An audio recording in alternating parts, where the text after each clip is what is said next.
SM network प्रस्तुत Ichalkaranji news time 137. नमस्कार, तुम्ही पाहतात SM नेटवर्क प्रस्तुत इचलकरंजी न्यूज टाइम. पाहूया आजच्या ठळक घडामोडी. निष्काळजीपणे भरधाव वेगाने वाहन चालवून अल्पवयीन मुलीस जोराची धडक देऊन गंभीर जखमी केल्याच्या आरोपातून निर्दोष मुक्तता. ॲडव्होकेट लाजिम दस्तगीर मुजावर.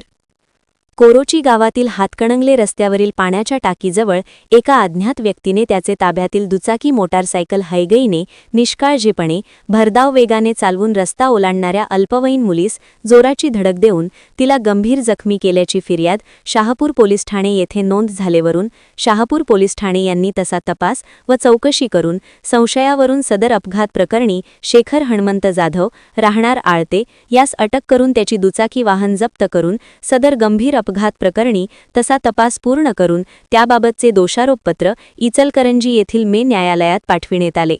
यावेळी आरोपी शेखर जाधव याचे वतीने ॲडव्होकेट लाजिम दस्तगीर मुजावर यांनी मेन न्यायालयात काम पाहिले. पोलिसांनी दाखल केलेल्या दोषारोपपत्राप्रमाणे खटल्याची आरोपी शेखर जाधव आरोपींचे विरुद्ध सुनावणी सुरू झाली. या प्रकरणी मे न्यायालयात जखमी अल्पवयीन मुलगी, फिर्यादी, साक्षीदार आणि पंच यांचेसह असे अन्य साक्षीदार यांच्या साक्षी नोंदविण्यात आल्या. मात्र अल्पवयीन मुलगी, फिर्यादी व साक्षीदार यांचे जबाबात तसेच अपघाताचे ठिकाणाचा पंचनामा यांचेमध्ये बरेच विसंगती असल्याने तसेच अशी घटना प्रस्तुत आरोपी जाधव यांचेकडून घडली असल्याचे साक्षीदार यांचे जबाबात निष्पन्न न झाल्याने प्रस्तुत आरोपी यांचे विरुद्ध आरोप व फिर्याद सिद्ध होऊ शकली नाही.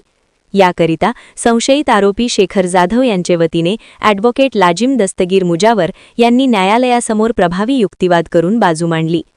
कोर्टासमोरील पुरावा व खटल्यातील संदिग्धता तसेच संशयितांविरोधात ठोस पुरावा नसल्याने संशयित आरोपी जाधव यांची न्यायालयाने अपघात केल्याचे आरोपातून सबळ पुराव्याअभावी निर्दोष मुक्तता केली आहे.